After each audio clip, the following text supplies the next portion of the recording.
Shalom saudara-saudara, bertemu kembali kita dalam Bible Study CK7 Online. Dan kita hari ini akan sama-sama diberkati saudara-saudara melalui perkataan firman Tuhan.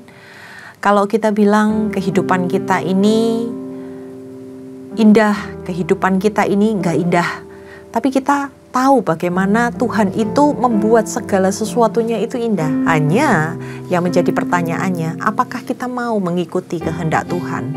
Apakah kita mau mendengar perintah dan firman Tuhan? Hari ini kita akan merasakan sesuatu yang berbeda, karena hari ini akan membahas tentang pembaharuan Israel, di mana ini adalah salah satu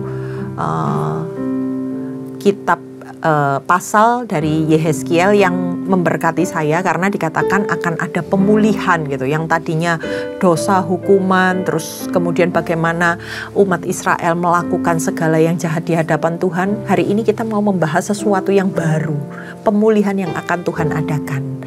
Nah, mari kita siapkan hati kita sebelum kita masuk di dalam pembahasan firman Tuhan hari ini. Terima kasih Tuhan. Ya Allah.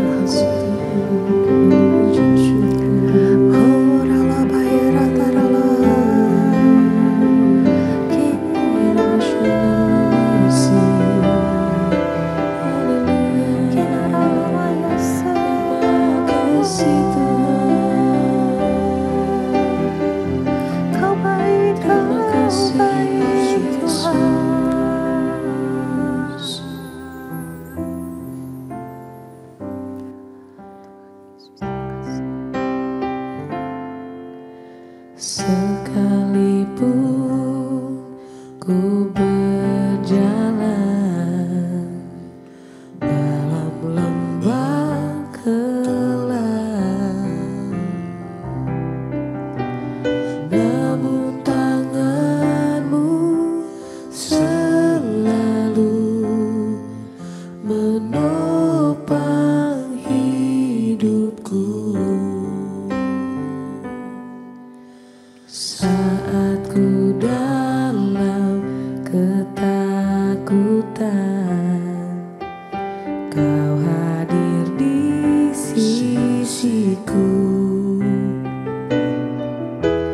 Kau berkata, jangan takut, Kau beriku kemenangan. Kaulah yang berjanji, tak sekalipun Kau ingkari kesetiaanmu, sungguh terbukti di sepanjang hidupku. Untuk selamanya ku kan setia melayani, mengasihimu. Tiada Tuhan sepertimu, Yesus, Kau Allahku yang setia.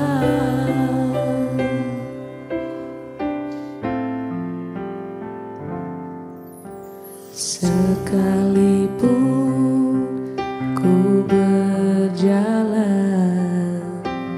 dalam lembah kelam, namun tanganmu selalu menopang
Yesus, Kau Allahku yang setia. Tiada Tuhan seperti-Mu, Yesus, Kau Allahku yang setia.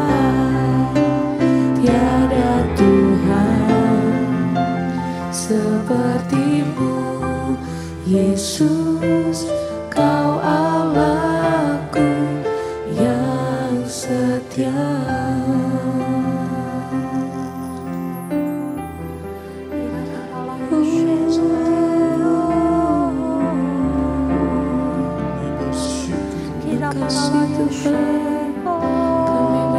Terima kasih Tuhan buat kasih sayang-Mu.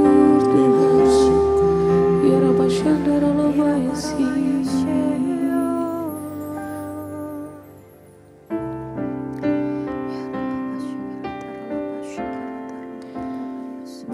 Bersama-Mu Bapa, ku lewati semua. Perkenanan-Mu yang teguhkan hatiku. Engkau yang bertindak, memberi pertolongan.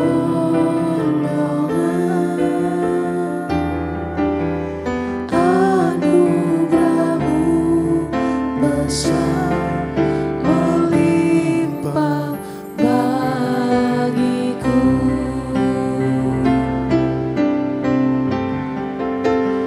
Bersama-Mu Bapa,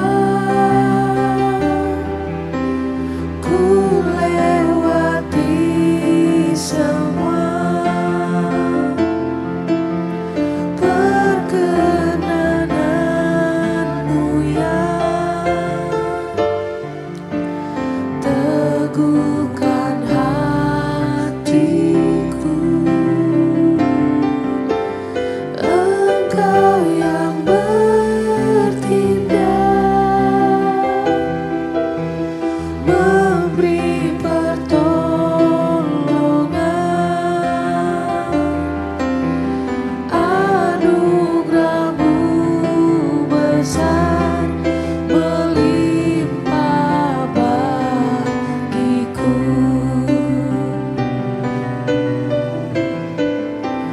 Anugerah-Mu besar melimpah bagiku.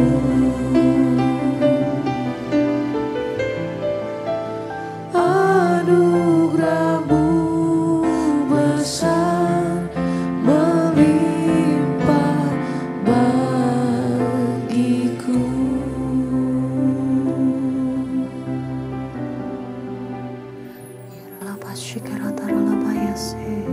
Terima kasih ya Tuhan, kalau kami boleh menikmati Tuhan seluruh kehidupan kami ini bersama dengan Engkau.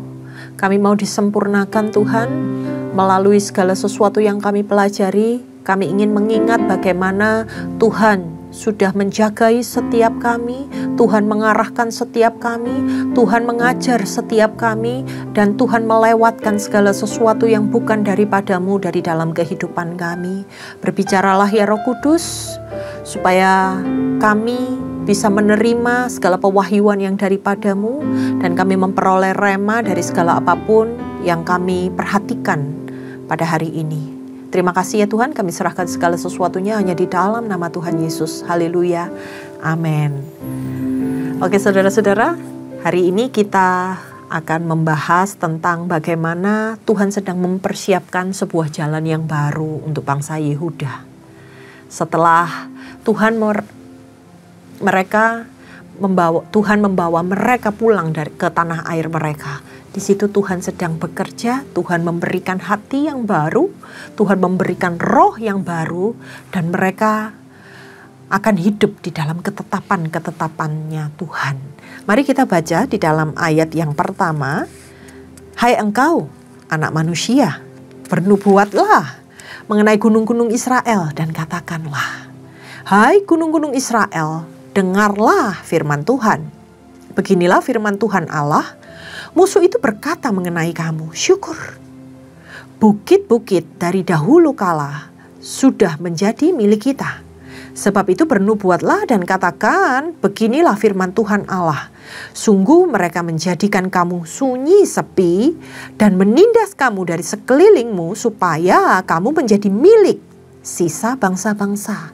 Dan kamu akan menjadi buah bibir pergunjingan orang. Sebab itu, hai gunung-gunung Israel, dengarlah firman Tuhan Allah.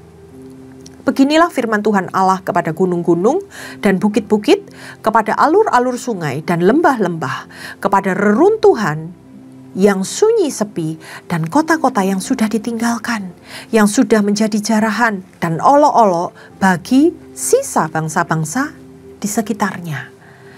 Sebab itu beginilah firman Tuhan Allah.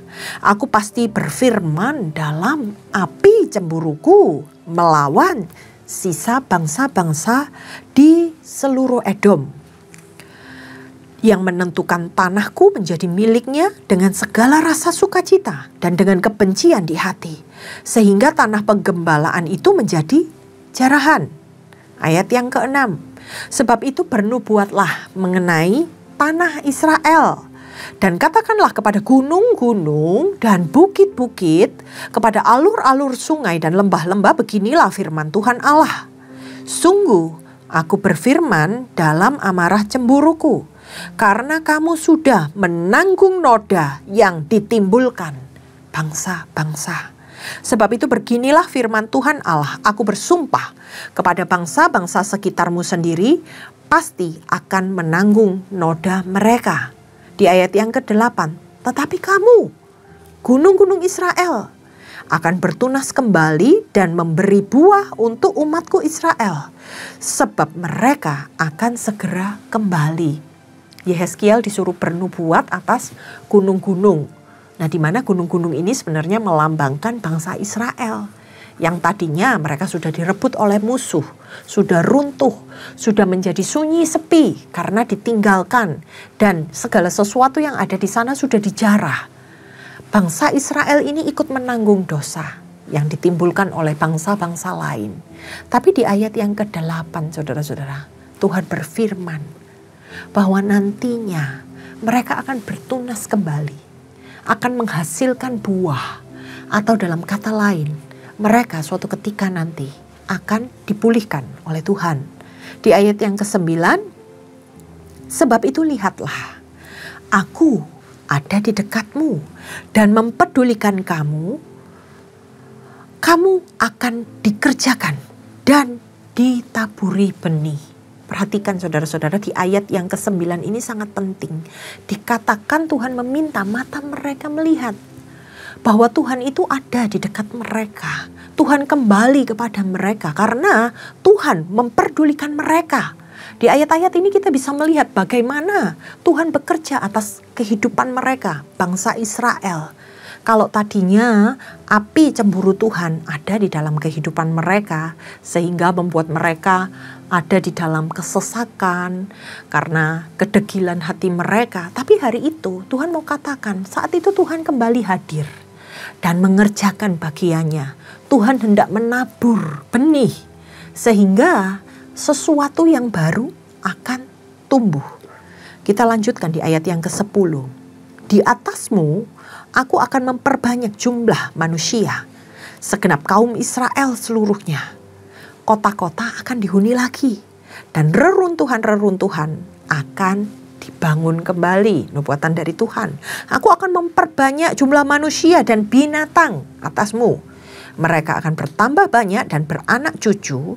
Aku akan membuat kamu dihuni kembali seperti semula dan berbuat baik kepadamu lebih daripada sebelumnya. Ini adalah janji Tuhan bahwa Tuhan akan memulihkan dan Tuhan akan membuat keadaan yang lebih baik dari sebelumnya. Maka kamu akan mengetahui bahwa akulah Tuhan. Aku akan membuat manusia umatku Israel lalu lalang di atasmu. Mereka akan menduduki engkau dan engkau akan menjadi milik pusaka mereka dan engkau tidak akan lagi membuat mereka tanpa keturunan. Beginilah firman Tuhan Allah, karena orang berkata tentangmu, engkau makan orang dan membuat bangsamu tanpa keturunan. Sebab itu engkau tidak akan makan orang lagi dan tidak lagi membuat bangsamu tanpa keturunan. Demikianlah firman Tuhan Allah. Aku tidak lagi membiarkan orang membicarakan noda yang ditimbulkan bangsa-bangsa terhadap engkau. Engkau tidak lagi menanggung celaan bangsa-bangsa dan tidak lagi membuat bangsamu tanpa keturunan. Demikianlah firman Tuhan Allah. Perhatikan saudara-saudara, ada beberapa kata yang diulang terus dan diulang lagi oleh Tuhan sebagai janji atas apa yang akan Tuhan kerjakan pada bangsa Israel. Dikatakan bahwa Tuhan akan menambah keturunan mereka. Bahkan binatang-binatang akan bertambah jumlahnya, kata firman Tuhan. Kutuk atas kehidupan mereka akan Tuhan hapuskan. Sehingga mereka tidak lagi menjadi celaan bagi bangsa lain. Dan ini diulang-ulang terus saudara-saudara oleh Tuhan. Supaya apa? Supaya ini menjadi sebuah message yang kuat. Bahwa mereka tidak akan lagi menjadi hinaan bagi bangsa lain. Di ayat yang ke-16 kita baca. Datanglah firman Tuhan kepadaku. Hai anak manusia, kaum Israel yang tinggal di tanah mereka telah menajiskan tanah itu dan tingkah laku dan perbuatan mereka. Tingkah laku mereka sama seperti kenajisan haid di hadapanku. Aku menumpahkan amarahku ke atas mereka karena darah yang mereka tumpahkan itu ke tanah itu. Dan karena mereka menajiskannya dengan berhala-berhala mereka. Aku menyerahkan mereka di antara bangsa-bangsa sehingga mereka tercerai-berai di berbagai negeri. Aku menghakimi mereka sesuai dengan tingkah laku dan perbuatan mereka. Kemanapun mereka pergi di antara bangsa-bangsa, mereka menajiskan namaku yang kudus. Ketika orang menyindir mereka, katanya, mereka umat Tuhan. Tapi mereka harus keluar dari tanahnya. Ada sesuatu yang mereka tanggung ternyata saudara-saudara. Melalui hinaan orang-orang dan segala sesuatu yang harus mereka tanggung. Aku menaruh perhatian pada namaku yang kudus yang dinajiskan oleh kaum Israel di antara bangsa-bangsa kemana mereka pergi. Nah di ayat ini saudara-saudara Tuhan itu sedang menyampaikan bahwa Tuhan membenci ketika dia menyaksikan bagaimana tingkah laku dan perbuatan bangsa Israel yang menajiskan dirinya kepada berhala-berhala yang mereka sembah. Dan dikatakan Tuhan menghakimi segala sesuatunya. Karena Tuhan tidak mau namanya yang kudus itu diinjak-injak dan dipermainkan oleh mereka. Lalu di ayat selanjutnya yang ke-22. Sebab itu katakanlah kepada kaum Israel, beginilah firman Tuhan Allah. Bukan karena kamu aku bertindak hai kaum Israel. Tapi kata Tuhan, karena namaku yang kudus, yang kamu najiskan di antara bangsa-bangsa, kemana kamu pergi. Aku akan menguduskan namaku yang besar, yang sudah dinajiskan di antara bangsa-bangsa, dan yang kamu najiskan di tengah-tengah mereka. Maka bangsa-bangsa akan mengetahui bahwa akulah Tuhan. Demikianlah firman Tuhan Allah ketika aku menunjukkan kekudusanku kepadamu di hadapan bangsa-bangsa. Karena mereka ini saudara-saudara disebut sebagai umat Tuhan. Mereka adalah bangsa pilihan Tuhan. Bangsa-bangsa lain melihat kelakuan mereka. Dan dari situ keluar cemooh. Allah membela namanya. Karena apa? Allah tahu perbuatan mereka, kelakuan mereka tidak seperti kelakuan anak-anak Tuhan. Untuk itu di situ dikatakan, aku melakukan ini untuk membela namaku. Karena segala kelakuanmu menyimpang dari ajaran Tuhan. Harusnya Tuhan Allah yang kamu sembah, tapi hari itu kamu menyembah ilah-ilah lain. Bahkan di situ Allah akan bertindak saudara-saudara, supaya bangsa-bangsa lain itu melihat bagaimana perbuatan Allah dan seberapa besar kemarahan Allah atas perbuatan-perbuatan yang dilakukan oleh bangsa Israel. Di ayat yang ke-24 kita lanjutkan. Aku akan mengambil kamu dari bangsa-bangsa dan mengumpulkan kamu dari semua negeri, serta akan membawa kamu kembali ke tanahmu. Aku akan mencurahkan ke atasmu air jernih sehingga kamu menjadi tahir. Aku akan menahirkan kamu dari segala kenajisan dan berhalamu. Aku akan memberikan kepadamu hati yang baru dan roh yang baru dalam batinmu. Aku akan menyingkirkan dari tubuhmu hati yang membatu dan memberikan kepadamu hati yang lembut, firman Tuhan. Rohku akan kutaruh dalam batinmu dan aku akan membuat kamu hidup menurut segala ketetapanku dan tetap berpegang pada peraturan-peraturanku serta melakukannya. Kamu akan tinggal di negeri yang telah kuberikan kepada nenek moyangmu. Kamu akan menjadi umatku dan aku akan menjadi Allahmu. Aku akan membebaskan kamu dari segala kenajisanmu. Aku akan menumbuhkan gandum serta memperbanyak hasilnya dan tidak lagi mendatangkan kelaparan atasmu. Aku juga akan memperbanyak jumlah buah pepohonan dan hasil ladangmu supaya kamu tidak lagi menanggung celaan di tengah bangsa-bangsa karena kelaparan. Kamu akan teringat pada tingkah lakumu yang jahat dan perbuatanmu yang tidak baik. Kamu akan merasa muak melihat dirimu sendiri karena kesalahanmu dan perbuatanmu yang menjijikkan, kata firman Tuhan. Bukan karena aku bertindak, bukan karena kamu aku bertindak. Demikianlah firman Tuhan Allah. Ketahuilah itu, merasa malulah kamu dan biarlah kamu dipermalukan karena tingkah lakumu, hai kaum Israel. Dari ayat ini tuh saudara-saudara, kita belajar tentang bagaimana Tuhan menyatakan janjinya atas pembaharuan Israel. Ayat ini seringkali digunakan ketika ada pemulihan, ketika Tuhan sedang melakukan suatu pembaharuan. Dikatakan ada air, air itu untuk mentahirkan. Maka dikatakan aku akan mentahirkan kamu dengan air. Air itu akan menyucikan.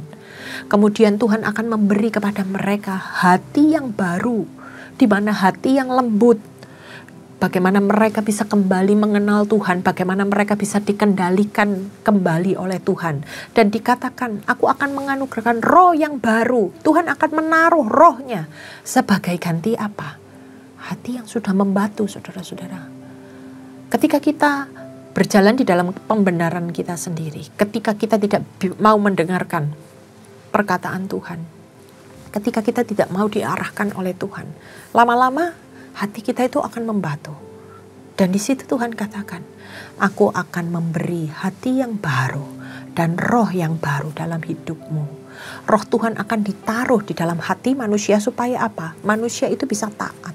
Manusia bisa kembali melakukan ketetapan-ketetapan dan peraturan Tuhan di dalam kehidupan. Dan Tuhan akan menghindarkan mereka dari bahaya kelaparan dengan apa? Memberikan gandum dan pohon buah untuk memberi makan umatnya, supaya umatnya tidak kekurangan lagi, tidak kelaparan lagi, melainkan bisa dikenyangkan. Ini adalah janji pemulihan dari Tuhan. Bagaimana Tuhan yang akan membuat manusia itu merasa jijik dengan dosa-dosa yang mereka lakukan, dengan penyembahan-penyembahan berhala yang pernah mereka lakukan. Nah, di sini Tuhan sedang mau rekonsiliasi saudara-saudara dengan umatnya. Di ayat yang selanjutnya, ayat yang ke-33 kita baca, beginilah firman Tuhan Allah. Pada hari aku menahirkan kamu dari segala kesalahanmu, aku akan membuat kota-kota dihuni lagi. Reruntuhan-reruntuhan akan dibangun kembali, kata firman Tuhan. Tanah yang sudah lama terlantar akan dikerjakan kembali, supaya tidak lagi terlantar di hadapan semua orang yang melintas. Karena orang-orang lain pun memperhatikan apa yang terjadi atas bangsa Israel. Mereka akan berkata, tanah yang sudah lama terlantar ini menjadi seperti Taman Eden. Kembali indah, kembali bersinar. Di kota-kota yang sudah runtuh sunyi, sepi dan hancur, sekarang dihuni dan berkubu. Bangsa-bangsa di sekitarmu yang masih tinggal akan mengetahui bahwa akulah Tuhan. yang membangun kembali apa yang sudah hancur dan menanam kembali yang terlantar. Aku Tuhan yang mengatakannya dan akan melakukannya. Jadi ini nubuatan saudara-saudara, belum terjadi. Tuhan berkata bahwa aku Tuhan, ada jaminan di dalam nama Tuhan. Aku mengatakannya, Tuhan sudah memperkatakannya melalui nubuatan ini, dan Tuhan pasti akan melakukannya sebagai janji pemulihan yang akan Tuhan lakukan atas umat Israel. Di ayat yang ke-37 dikatakan, beginilah firman Tuhan Allah, hal ini yang juga aku inginkan diminta kaum Israel untuk kulakukan bagi mereka, membuat mereka banyak seperti kawanan domba. Tadinya mereka terserak, tadinya mereka binasa. Tapi hari itu Tuhan mau memperbanyak mereka sebagai kawanan domba. Domba yang taat, domba yang mau diatur, domba yang mau diarahkan oleh Tuhan. Seperti banyaknya domba untuk persembahan kudus. Seperti banyaknya domba di Yerusalem pada perayaan-perayaannya. Begitulah kota-kota yang sudah runtuh penuh dengan lautan manusia. Maka mereka akan mengetahui bahwa akulah Tuhan. Nah, perhatikan saudara-saudara, dalam catatan Nabi Yehezkiel di pasal yang 36 ini, Tuhan sedang menjelaskan dosa-dosa apa yang telah dilakukan oleh bangsa Israel. Hukuman-hukuman apa yang telah Tuhan berikan atas perbuatan-perbuatan mereka. Tapi kembali kita diingatkan bahwa Allah akan kembali menegakkan namanya, bukan untuk kepentingan mereka. Tapi Allah ingin membela namanya sehingga Allah membuat sesuatu yang baru. Bukan karena kuat dan gagah mereka, bukan karena perbuatan mereka. Tetapi supaya melalui perbuatan Allah ini, ketika Allah meninggikan namanya kembali, bangsa-bangsa lain itu melihat bagaimana perbuatan tangan Tuhan yang besar yang menyertai bangsa Israel. Maka dari itu di situ selalu dikatakan bahwa akulah Tuhan, bahwa akulah Tuhan yang menciptakan langit dan bumi. Di satu pihak saudara-saudara, Allah ingin menutupi dosa bangsa Israel. Tapi di pihak lain Allah juga berfirman, untuk masuk di dalam sesuatu yang baru, bangsa Israel harus menggantikan segala kehidupan lamanya dengan sesuatu yang baru. Saya ulangi, Allah menginginkan ketika ada suatu pemulihan di dalam kehidupan umat manusia, Allah ingin manusia itu meninggalkan segala sesuatu perbuatan lamanya yang tidak disukai oleh Allah dengan menggantinya kepada perbuatan yang baru, kepada hati yang baru, roh yang dianugerahkan kepada manusia itu. Dan untuk itu manusia harus ditahirkan, manusia harus dibersihkan dari segala dosa yang tadinya mengikat kehidupan mereka. Nah, di dalam kitab Yehezkiel ini pertama kali disebutkan bahwa roh Tuhan akan ditaruh di hati manusia supaya mereka bisa taat, supaya mereka bisa melakukan perintah Tuhan. Ada roh Allah yang mengikat kita, yang selalu mengingatkan kita. Jadi di dalam hidup manusia, roh Tuhan itu akan bekerja. Roh Tuhan itu akan memampukan kita. Supaya apa? Kita bisa hidup menurut kehendak Tuhan. Nah, sungguh luar biasa saudara-saudara, kita bisa belajar bagaimana ketika kita diperbaharui oleh Tuhan. Tuhan mau memulihkan keadaan kita. Tuhan lakukan dulu bagiannya Tuhan. Semua hanya untuk membuktikan kebesaran nama Tuhan. Tuhan membersihkan kita melalui segala sesuatu yang terjadi. Tapi pesan Tuhan, ketika sesuatu yang baru itu akan Tuhan mulai, tinggalkan semua yang mengikat dosa kita, masa lalu kita, luka batin kita. Tuhan mau sesuatu yang baru. Dan Tuhan tidak bisa menganugerahkan pemulihan ketika hati kita masih membatu, ketika kita masih berat dengan segala sesuatu yang mengikat kehidupan kita. Kita mesti lepaskan itu supaya roh Tuhan itu berkuasa atas kehidupan kita. Tuhan janji akan mendatangkan segala pemulihan. Tuhan berjanji akan segera mendatangkan berkat-berkat, dikatakan tidak mengalami kelaparan lagi.